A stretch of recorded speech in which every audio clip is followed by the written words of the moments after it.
We are going to start with the quote-unquote scandal surrounding podcast advertising, and this stems from an article that Bloomberg just published this last week. I will link it in the episode notes and description in case you want to read a little bit more.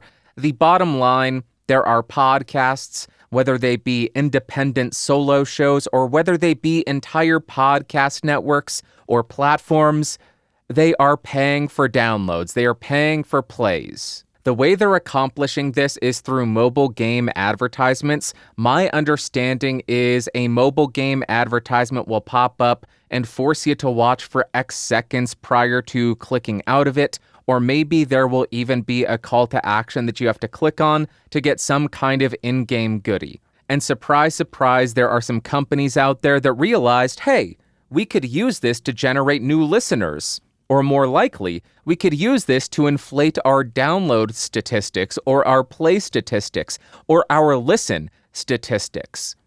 And what this article is disclosing or uncovering is that podcast networks, and as I mentioned, independent podcasts as well, are utilizing this to inflate their downloads, to inflate their plays. And in the article, they explain a little bit more in depth how this works. And apparently it is working through dynamically inserted ads. The way those work is when somebody clicks download a show, or maybe it's even when a show is loaded, when it is streamed or played online, when that button is clicked, ads get dynamically inserted at that moment. And if the dynamic ad is added at 15 minutes and at least 15 minutes of the show is downloaded or loaded through the streaming service, then that advertisement is going to be marked as delivered for that advertiser, for that sales team. They are going to say, we delivered your ad to one listener, to one person. They heard your ad, or they are likely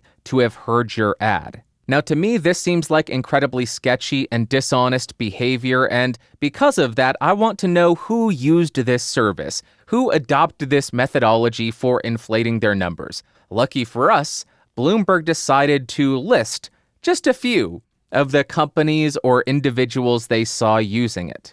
It doesn't appear that this is an exhaustive list, but they mention iHeartMedia, they mention New York Post, and they mention an independent podcaster. That's right at the very top of the article. At the very bottom of the article, they mention, I found this funny. They didn't include this at the very beginning, but at the end, they did disclose this. They mentioned they saw a Bloomberg podcast using this service. They're reporting that they themselves have used this to inflate numbers, and that in turn led to they didn't disclose it, hey, this led to advertisement sales, but they did disclose, hey, yeah, we saw one of our own podcasts using this. Whoopsie doopsie. And all of these podcast companies and individual podcasters used a group called Jun Group or Yun Group, Jun Group, and they charge $27 for 1,000. I don't know if it's ad impressions. I don't know if it's actions taken upon an ad, but $27 for 1,000, let's say, impressions. And according to this article, iHeart, or iHeartMedia, has gained approximately 6 million unique listeners per month through these advertisements since 2018. So let me change what I said. I said impressions, let's say unique listeners. $27 for 1,000 unique listeners. Let's do a bit of quick math. 6 million, let's divide that by 1,000. That's how many buckets of CPM they are getting every single month. Now let's assume they are just getting advertisements for the exact CPM that they are paying for those 1,000 views. What I mean, typically for a business, they would say it's costing us X dollars to get this product. Let's increase the price and sell it so we can make a profit. Let's assume they're not doing that.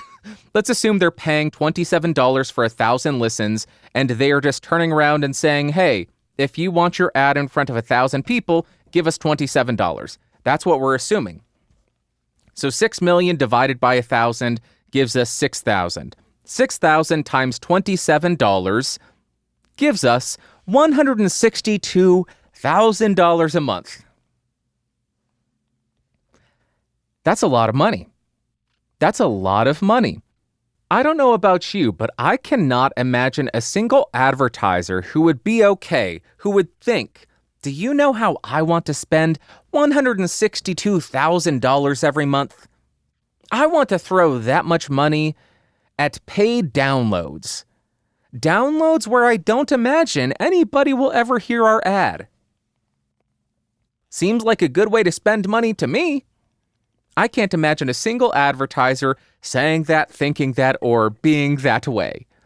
I think a lot of advertisers right now are probably pretty gall-darn ticked off.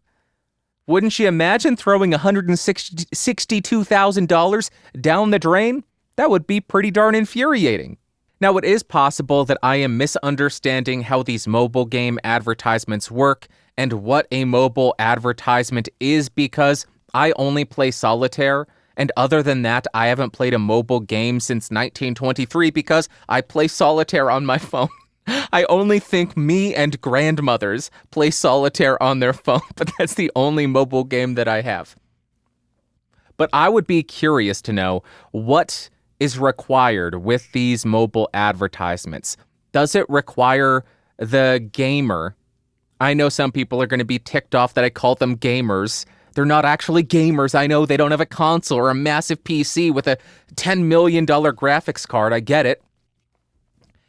But what does the individual playing the mobile game, I think that was fair, what do they have to do? Does the audio automatically play? Do they have to click the play button? Do they have to download it? Do they have to click download? Then it opens up their podcatcher on their device and downloads the show? Is there any actual percentage complete metric? How is this calculated? How is this measured? That's what I want to know. Unfortunately, therein lies the problem. Or the benefit. Podcasting, or the vast majority of podcatchers, don't have this level of tracking capable. Apple Podcasts does, but I don't think any others do. At least not that I'm aware of. I don't think many podcatchers, if any other than Apple Podcasts, will report back to the distributor of your show, the RSS feed, say, hey, viewer or listener 1 finished 17% of the show. Your advertisement was at 20%, no ad view. I don't think anybody does that, again, other than Apple Podcasts. So it's pretty much unknowable. And that's the great thing about podcasting. It's pretty anonymous as far as listenership. You don't know anything about your listeners, and that's amazing. But that's really the story. What do I think will be done with this? I think there is going to be a lot of pressure on IAB to update their standards to try to limit this behavior, because this behavior seems very scamish. Inflated view numbers, inflated download numbers, inflated listener numbers. Advertisers are not going to be happy with that. If you don't know, IAB, that is Interactive Advertising Bureau, they have been really pushing to standardize podcasting analytics to make it more reliable for advertisers. So I think they are going to be the body that gets a lot of pressure to resolve this, to adjust how they measure analytics to avoid counting this type of download or listen as a legitimate listen or download.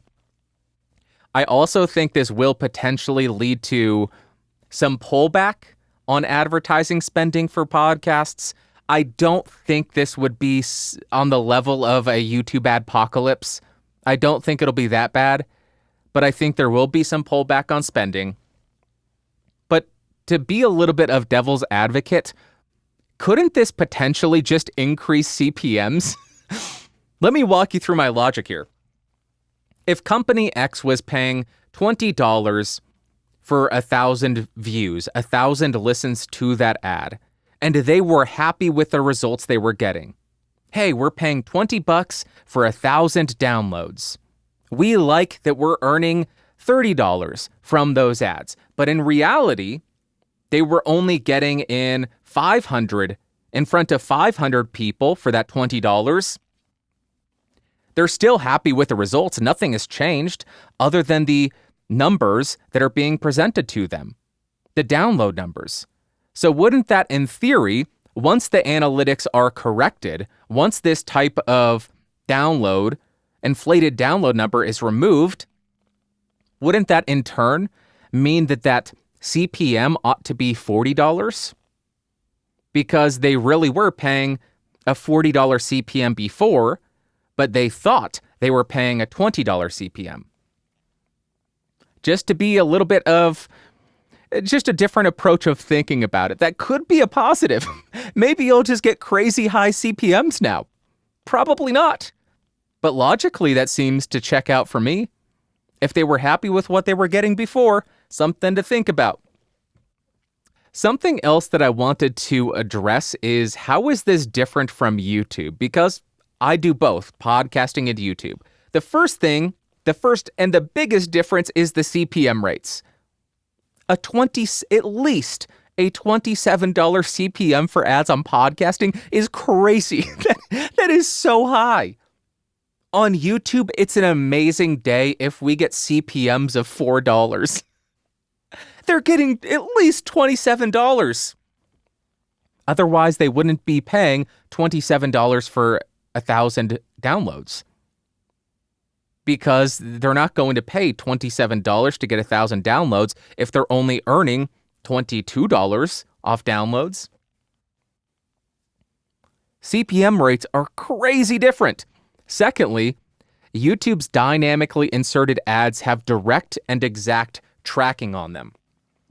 You can't really game that. You can't falsify a view of an advertisement. YouTube knows who is watching, how long they're watching, did they click on anything, where was their mouse, did they have the window. They know everything about the ad being displayed.